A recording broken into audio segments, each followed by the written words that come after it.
A couple months ago, one of the best journalists on the planet, who also happens to be a YouTuber, got his house firebombed due to his investigations into a large network of corruption in Australia. I really do mean those words earnestly. Journalism is in such a poor spot right now. Modern journalism has about as much respect as the bronies did during the early 2010s.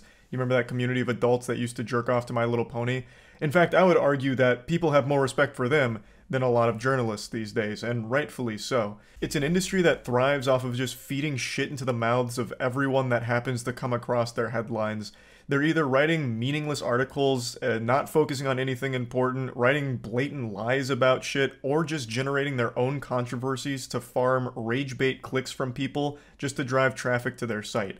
I'm sure you're tired of me whining about this one example I'm about to use because I've used it like 20 fucking times now, but I just think it's perfect to encapsulate what I'm talking about. There is an article Kotaku published proudly where it was all about the author mishearing a lyric in a Super Smash Bros. Song and thinking they heard a slur, so they wrote a whole article attacking Nintendo for it and demanding an apology and a response. Like, that is just the perfect example for what I'm talking about. I'm already getting lost in the sauce talking about this again and ranting. The reason I'm even mentioning it is because Friendly Jordies does real, meaningful journalism. One of the very few in the field that does. He's a political commentator, a YouTuber, and a comedian, and he combines all of these into extremely hard-hitting investigations into corruption in the government, and he presents all of the information factually, with sources, with evidence, and delivers it in extremely entertaining ways. So it's palatable to anyone, even if you're not in Australia. It gets you educated and it entertains you. It is just the perfect blend of everything you could ever want from a journalist, really.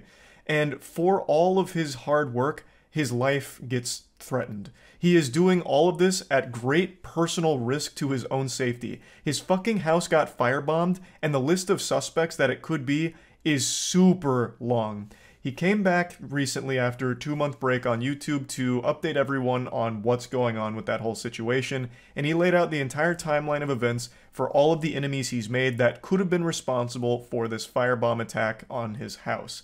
This attempt on his life could have been made by a lot of very powerful people that Jordies has exposed and dropped very important information on over the years, and I highly, highly recommend watching his entire video going over all of it. Of course, the link is going to be in the description below. I'd like to briefly give you a summation of some of the possible suspects here in this little murder mystery whodunit. He compared this whole situation to Knives Out, and he's absolutely right. This is a wild web of fucking supervillains that are after him, potentially. He's got like the entire fucking Naruto Akatsuki hunting him down. And by far the biggest clown, but also the biggest, most powerful person in that group is John Barilaro, the former Deputy Premier of New South Wales, whom has come after Jordies many times and even cites Jordies as the reason he stepped down from his position, the most powerful position in New South Wales, because of their YouTube beef and Jordies' content insulting him and exposing him. John Barilaro has some very scary connections that could have been used here that led to this whole situation, and Friendly Jordies does highlight all of these possibilities. But of course, he's far from the only one. Jordies has exposed corruption at every level, so the list of enemies is longer than the terms of service to signing up to iTunes. But I would like to highlight 2 others. One of them is an extremely powerful gambling company that Jordies has talked about and dropped very important information regarding. And another one is an organized crime ring. I'm not going to go too in-depth on those 2 yet. I highly recommend you watch Jordies' video talking about why these are very possible suspects in this firebombing on his residence. But I would like to show you a few clips from the video, mainly ones that are poking fun at John Barilaro, going over the history between the two, and just kind of pointing and laughing at this absolute goober. But it is a very serious situation, and somehow Jordies has unbreakable, indomitable spirit and will. Because even though his life has been threatened, and keep in mind, that firebombing, it was twice. At first, they firebombed his neighbor thinking it was his house, but when they realized it wasn't his house, they came back and fucking firebombed him again. So, his life, very real danger, and he still is making the decision to stay and fight against corruption. There is nothing more admirable or brave. Like, he is exactly what journalists should aspire to be. and he still somehow delivers content that is so entertaining and so good. I don't know how he does it without just like chewing on his fucking fingernails in fear every day. Absolute goddamn Australian hero. In what I now know was a premeditated attack that at best was intended to terrify me and at worst was intended to kill me. I would say it was probably intended to kill you. Like, throwing a firebomb at the house and actually setting the house on fire is less of like an intimidation tactic and more of an attempted murder, I would say. But I feel like in his position, he's got to be very careful with the words he chooses because he's constantly in the crosshairs of every single authority in Australia because he exposes so much corruption. But yeah, this is very much a step above an intimidation tactic. An intimidation tactic is if you had like someone come to your house dressed as a construction worker, but then it was actually a lawyer serving you like a fucking lawsuit. That's an intimidation tactic. This is some like hitman shit. The night that happened, I was supposed to be sleeping here. I didn't even have smoke alarms, so there's a very good chance that if I was, I could have ended up like the content you're watching right now. Fire. But I wasn't here because that week I was performing my live show in Melbourne and I forgot my keys while I was down there. So there, criminals outwitted. It reminds me of that quote. He's 2 steps ahead. Then the enemy certainly can't anticipate our future actions. So I was sleeping somewhere else that night. That's such a beautiful line too. That's always the cliche on how they beat like an overpowered villain in an anime or some shit who can see into the future. We'll have no plan and we'll wing it. Unpredictability is our best friend. Here, and it is too big of a jump to go from beating a cameraman in public to firebombing a house. That is a big jump, but you're also giving him a lot of credit here with beating a cameraman. This cameraman is fending off this overgrown baby with ease. Like, this is pretty sad for John Barilaro here. He is, it's like that, like an older brother putting their hand on the head of the younger brother as he's throwing punches that are missing. And he's holding like a 30-pound camera on his shoulder. John Barilaro had this palatial multi-million-dollar estate that he Airbnb'd as a side hustle to his other gig, being the leader of a state. This is the dumbest thing you could do, right? Like, especially since the other half of the time, it's not Airbnb, that's where he lives. So we thought, wouldn't it be good if we film a video on the history of all the shitty things he's done, but film it at that Airbnb? Because as you've probably gathered, or haven't because you're that dumb, I'm filming at your estate. And I want you to be the first to know that I f***ed in both your guest houses. Oh, Stooge, we tracked the video. It's coming from inside the I don't know house. if that's true or not, but that's such a fucking flex. This guy actually sounds unbelievably stupid. Like, legitimately, observably stupid. I am believing 100% that his feelings got hurt because Friendly Jordies made fun of him, and he probably cried. Like, he actually probably did cry and then resign. That's crazy. They came on his pillows. Yeah, maybe. I mean, again, I wasn't there to watch him have sex and pound cheeks at John Barilaro's Airbnb or anything. I'm just going to take his word for it. And even if he didn't, he planted the seed of doubt in his head forever now. The guy that makes fun of him also fucked in his beds. So either way, that's a W. John was demanding the police conduct a bug sweep of the property. Something that would cost the taxpayers $10 And a blacklight, despite please. the fact we We need to know if he almost actually that fucked much here. to stay at the property. Just imagine how stupid and entitled it is to be Deputy Premier and lease one of your primary residences out to anyone. I never considered doing this before, but say a property developer wants a favour, they could very easily get material to blackmail you. Hey, I want to pop in here real quick once again to drive home the absolute insanity of this situation. John Barilaro, the most powerful man in New South Wales, was listing his actual primary estate as an Airbnb when he wasn't staying there. That is levels of stupid that not even Saints Row was able to tickle. John Barilaro has the brain of a child still struggling to fit a square into a square hole. I don't know what could have even led to him believing that was a decent idea at all. Like, maybe it's 30, 40 years of eating paint chips and boofing asbestos. Like, I don't know. Like, how he could have thought in his position that listing his actual residency as an Airbnb was smart. As Jordies does list, there was a lot worse shit that could have come from this. Shit could have been planted in his estate that would have got him in huge legal trouble. Blackmail. It could have been bugged. Like, there was so much that could have happened here because he lists it as a fucking Airbnb. Honestly, John's lucky Jordy's was the one to do this because it could have been so much worse. He got off easy by the only thing scandalous happening in his estate was Jordy's slamming Ham in his bed. Like, he could have found himself in much, much, much bigger trouble. In another video, I called Barilaro up and attempted to ask him about allegations surrounding him and extramarital affairs. Turns out, John's intimate relationships would eventually come under Oh, scrutiny no. in a hearing concerning his boss's intimate John. relationships, but that's a story for another day. I didn't know this at the time, but these videos caused John's office to contact the New South Wales Police Force just days after their release, specifically the Counter-Terrorism and Special Tactics Command. God, what a flex. You grilled a man's cheeks so hard that he called in the Counter-Terrorism and Special Tactics Command. Fucking Jack Bauer had to be put on your case because you bullied this guy's feelings so hard. Jesus Christ. Now I think he fucked someone that's not his wife. Now, I mean, I know nothing about him or the case, but now because he called in fucking CTU, the Counter-Terrorism Unit, now I think he absolutely cheated on his wife. He went too hard to prove he didn't. Now I feel like he's covering something up. You see, you gotta, there's a fine line between, like, a proper response and an overkill. And when you reach overkill, you're basically already guilty. Oh no, John. The defamation lawyers draft up this absolutely He's a prime schizophrenic messiah. letter detailing all of John's grievances with the videos I made, including that I called him a greasy little scrotum. He needed That to was clear too the far. record on that one. Let everyone know that's not true. Go by, and they were pretty quiet. Unbeknownst Seeing to us, insults the in police writing hearing on a him legal be document is surveilling us crazy. On behalf of a guy that we exposed and made fun of. Oh no.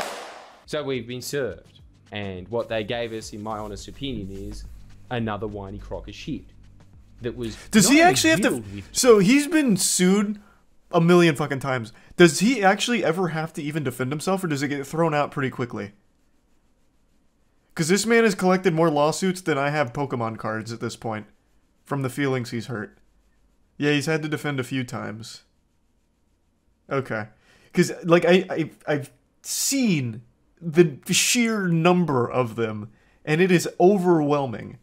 But I also know quite a few of them get thrown out. Like, even in the description of this one is being thrown out. So I was just wondering if he ever even had to actually go defend himself, or if they eventually just drop it. Then on the 4th of June 2021, my producer Christo was walking back from uni. Oh, He was already I know planning this on one. meeting our lawyer Mark that day, so he had the document. Yeah, this was a big clip when it came out. They're giving away evidence and trying to run away with it. Yeah? What's happening? They're just fighting him. Run off with evidence. Okay? Who are you doing this? You're out with... Jesus Christ.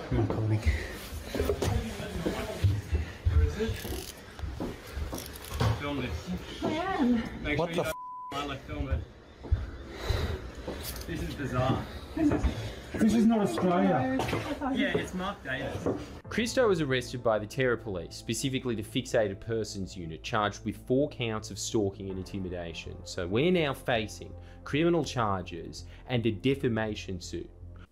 The guy looks like he well, I mean, in defense of John Barilaro, he literally did kind of get cucked by extension. Because this fucking idiot put his personal residence up as an Airbnb, so Friendly Jordies went and had sex there. Like, his estate got cucked. So of course he's going to be sad forever. I'll briefly give a little context here. Jordy's producer got arrested on completely bogus dog shit by the goddamn fucking counter-terrorist unit, like super soldiers meant to actually go after like terrorists and shit, all over fucking hurt feelings, and Jordy's and his team exposing corruption. It's an absolute affront to God. It is just downright wrong and fucked up what happened to Jordy's, his team, and everyone involved here. And that clip you saw is only a brief section of that whole arrest, which was brutal. Like, they roughed him up for no reason. Like, all of it is just foul. They end up withdrawing the application and paying both Christo and my legal costs of over $20,000. Hey, But Christo's attaboy. criminal charges still hang over him, and my defo case is still ongoing. During this time, Barilaro also decided to publicly announce his intention to resign from politics, basically saying, I forced him to resign. The defamation case definitely playing a big part of this. God, that's I so don't know how good. many of you can endure what I've endured on online. I feel for young men and women, young boys and girls that get bullied on social media. I feel for them because as a Bro, you are literally the most powerful person in the region, and you're crying about YouTubers making fun of you so much that you're quitting your job. That is the weakest, softest shit of all time. Actual 14-year-olds get bullied harder than you do, and you know what they do? Continue on and move forward. You're the fucking most powerful politician in the region, and you curl up into the little fetal position suckling your thumb because a YouTuber called you a greasy scrotum. That is wild. That is fucking wild. Holy shit. You know what? I actually don't even think it's the mean words that Jordy says against him. I really think when Jordy's fucked at his house because this stupid idiot put his Airbnb or his actual home up for the Airbnb, I think that's what broke him. I think that, like, actually broke his whole soul. I think that was just, like, this big eureka moment where it's like, wow, I'm a fucking idiot. And he couldn't handle the realization. Like, the self-reflection was too much. Overwhelming. So my legal team launches an application shit, to that's strike out Galaxy that Brain. claim, opposed again by Barilaro, who fights tooth and nail to keep that claim in and keep his special protections that prevent his own words from being examined in court. And guess what? We lose. The judge rules that it would be more unfair to deprive Barilaro of the right to vindicate his reputation What? as What is that than to stance? make it impossible That's just for me blatant to corruption. defend myself. So I'm basically stuck in That needs to be highly scrutinized ASAP. That is so wild. Holy shit. Imagine still being bound by a 1700s ruling to protect a politician from saying something stupid in Parliament. He literally said he can defend himself, but not you. I know. In late December of 2021, I released a video detailing that I had found an Ashley Madison account linked to John Barilaro's email address and personal details. You know the website that had the slogan, That's so "Life good. is short, have an affair." It was hacked a few years ago. I Yes. swear to God. That was as with huge. The rest of this saga, you couldn't make this up.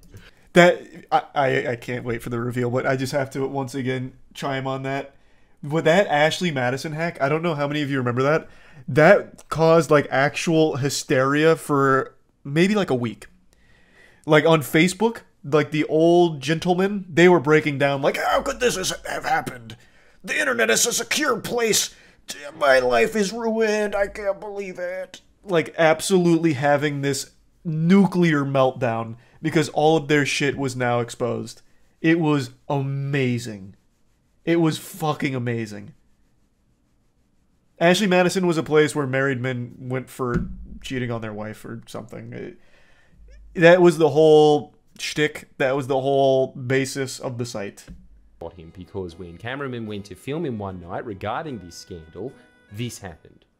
I wonder if that was the woman he met on Ashley Madison or if it was his wife. There's really no telling. Oh, this is the cameraman.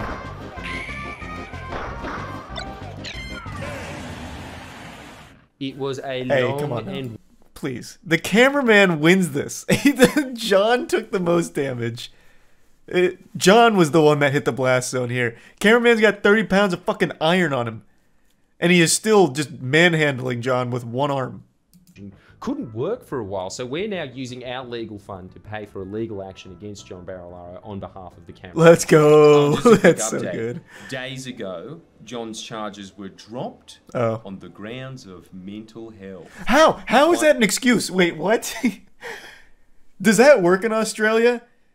So let's say assault and battery, whatever. Like you show evidence like, hey, this is really taking a toll on my mental health. Like I'm really stressed about this, and then be like, oh my god, we're so fucking sorry. Holy shit. Okay, we'll drop the case, please. Take all the time you need to recover from the, you know, the mental burden of this whole ordeal. Oh my god, wow. Is that just like something you can actually do? Like, obviously assault charges are going to be mentally draining, even to, well, especially to the super sensitive goofball Barolaro. But is that a real defense? Like, my mental health is suffering from this, please drop it. And they'll be like, oh, yes. Well, now that you've said that. It's like in Pirates of the Caribbean with Parlay. If you shout Parlay, they just have to stop everything. No, not a thing. He's just super corrupt. Okay, thank God. I'm happy to hear that. Well, I mean, I'm not happy to hear about the corruption, but I'm glad to hear this isn't like a real tactic you can employ. Executive Director of large Sydney property development company Coronation Property Co.